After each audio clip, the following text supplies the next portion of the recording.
Imagine this.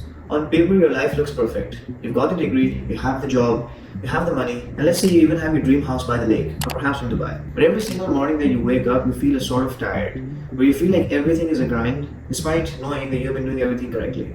If you're that individual, chances are your calendar is completely stacked, your brain is fried, and deep down somewhere, you always ask yourself this question, which is this really something I want to be doing for the next 10, 15, 20 years of my life?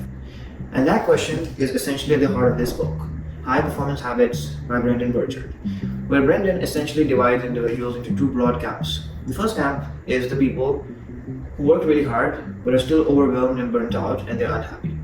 And the second camp are these individuals who he calls high performers, who do really good at life but who also have a lot of fun and enjoy life as well.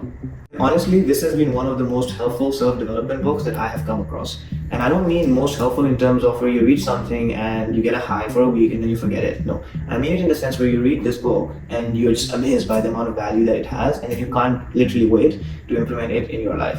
I will break it down and share my main 4 lessons that I've implemented in my life from this book that have allowed me to become a high-performing version of myself, which I hope will be the case with you as well by the end of this video.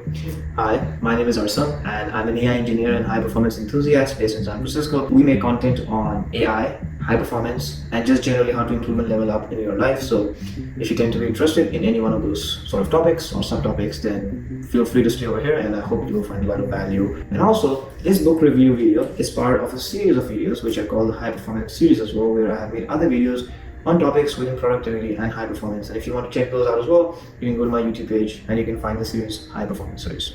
I went to Brendon's webpage, which has a test called the High Performance Test. And essentially it's sort of a questionnaire where they ask you questions and they give you a prediction of your high performance score. And I scored a 2.95 out of 5, which is not a good score. And it was pretty humbling but also motivating. I really improved by focusing on the strategies within this book, which is also the goal of this video, is that you can also find immense value in this. And so let's go into the definition of what high performance is. Brendon defines high performance as to succeed beyond standard norms for consistently long periods of times. That is how high performance is defined, and those who do it are high performers. Now, this book focuses on 6 high performance habits that you will time and time again see within high performers. And 3 of them are your personal habits, and the other 3 are your social habits. So now let's get into my 4 main lessons from this book, which I feel like sort of capture all of these 6 habits as well as my personal learnings and how I've implemented them in my life as well. The first lesson is you don't lack discipline, you lack clarity. And the idea behind this lesson is that most people don't know what the hell they're doing with their life. They keep working hard, but they're sort of in the wrong vehicle, which never actually brings them any satisfaction. And the best description for this is actually a story that Brendon describes of a client that he worked with. He calls this client Kate, this middle-aged woman who's also the CEO of a massive company, so she's in a position of leadership. You would probably feel that she has it all figured out. But Kate internally does not have her life figured out. She basically says that she feels she is just going through the motions. And what this means is that it's not the case that Kate is not working hard enough. She is. It's just that she's not working consciously hard enough on the things that she really wants to work hard on. And that is what it means by getting lost in the motions. You want to understand what is really the most important thing that you need to execute on in your life that's going to move the needle the most, whether it's in your business or it's in your career or it's in your personal life or your relationships. But clarity and identification is what helps you hone in on that one thing that you need to violently attack, because that is the thing that will cause the most amount of change in your life. You just can't be working hard on the wrong things. And this chapter essentially divides clarity seeking into 4 different categories. The first is self. Like, have you ever actually taken a moment and just asked yourself, what do you think about yourself? Who do you want to be? It's just like sort of the self-identity sort of thing. The second, seeking clarity on skills, which are, okay, what are the skills I want to consciously develop over the next 3 months, 5 months, perhaps 1 year that will help me gain the most decisive edge in my field of operation. The third one is social, which is who are the people I want to surround myself with and who do I currently surround myself with. And obviously guys, if you just keep seeking clarity but you don't execute, that's not going to be helpful as well, because you have to remember information without implementation is useless. And the fourth way is to ask about who do I want to serve. So there's like 4 S's essentially: the self, skills, social, and service. And then you can basically use this mechanism to seek clarity daily, perhaps weekly. Now personally in my life, I used to do some sort of journaling every single day in the morning, the first thing when I would wake up, and then I figured out it's perhaps too much, so I moved it to doing it weekly. That is something I highly encourage you to do to seek clarity. There's different levels to seeking clarity, correct? One level is where you just understand what you have right now and what you want. But there's a second level of clarity which you can attain as well, which is what high performers do, which is they want to understand what sort of emotions they will feel once they've accomplished what they want to accomplish. And what this essentially means is that you attach an emotion to your goal.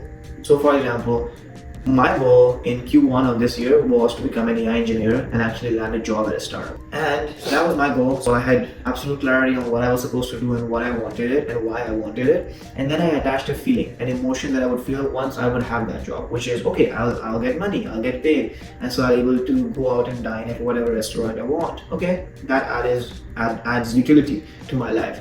And then, okay, if I have this money, then I can move into my own place and I can support my friends and I can donate to charity.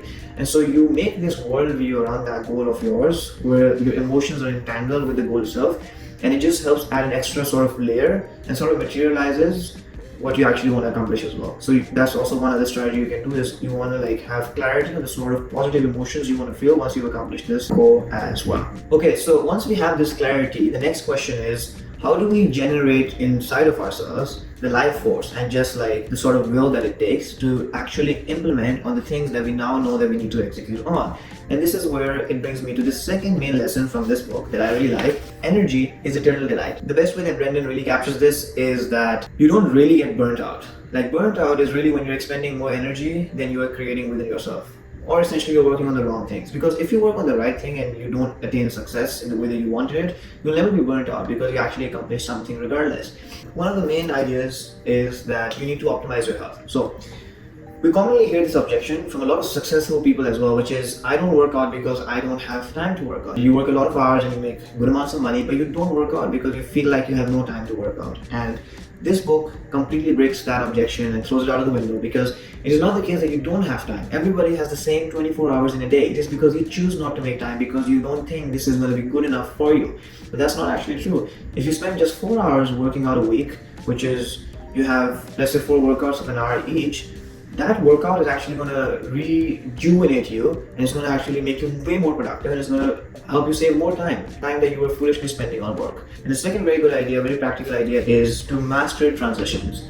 The way the book says this is, we have multiple transitions during the day in our life. I had breakfast before I started recording this video. We lose a lot of energy in between transitions. Think about how many times you have been doing something in your life and you're thinking about the previous thing because that was unfinished, or you were not satisfied with the way you did it, and you're just carrying off that energy from that previous activity into this new activity, which need not be the case. Release tension, set intention. When you're ending an activity, just consciously tell yourself, okay, I am finished with doing this, and I'm not going to proceed doing this after this moment because I've finished this and it's done. And I'm going to consciously tell myself to release all the tension that I've accumulated while doing this activity. Even if you spend 30 minutes, 45 minutes on this new activity, you can be so much more productive because you're not carrying all of that extra baggage. And it can make a massive difference when you have that level of self-awareness, which is, I'm done with this thing, I'm not going to think about it, I'm going to focus on the next thing. And the third sort of takeaway from this lesson of energy is this line that says, nothing is less productive than to do what should have never been done, which is, again, sort of goes back to clarity, but also goes back to something that I mentioned, which is the one most important thing for today. So my advice to you is, if you're going to start setting your goals, don't set 10 goals because you're not going to accomplish them, but rather set them up in terms of priority, which is the one thing that if I get to execute on tomorrow and I get it done, is going to bring me the most amount of satisfaction and is going to move the needle the most in my life. Because if you do not do anything else, but you get that one thing done as the base, then you basically achieved massive success for that day. And so that is really the summary and summation of this second lesson. Alright, so at this point we have learned how to gain clarity, and we have also sort of understood how to generate the fuel and the energy to implement on the things that we need to take action on. So let's say if you're guilty of knowing, you know what you have to do and you have the energy to execute on it, but you still don't take any action because you quote unquote lack motivation, and this is where it brings me into the third lesson that I took away from this book, which is, when you are passionate, people understand, but when you're obsessed, people think you're crazy. Interested people see obsessed people change the world. Success is not determined by the days you are feeling good and you execute at the best of your ability. Success is defined by the days when you actually get something done when you feel like doing nothing. Think about it this way. My example for myself is like my parents, and everything that they have done for me, and just knowing if I can have a good life for myself and I can accomplish certain things,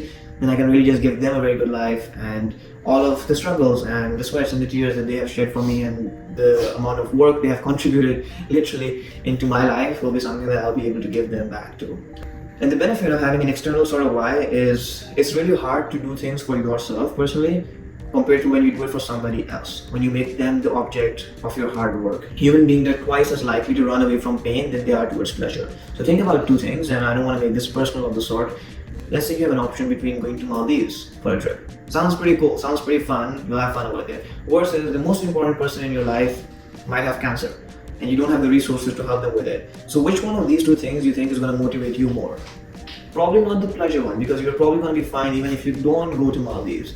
But if the most important person in your life is suffering, that's gonna motivate you more to actually somehow help them, which will help you to create an internal sense of urgency that you need to execute on your goals. The second way to become obsessed and to raise necessity is to surround yourself with people who are also on that same journey as yourself.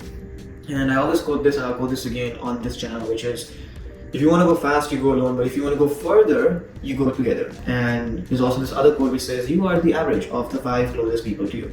And so you actually get the chance to do that. You can be very selective of which people you want to let in your life and who you want to learn from.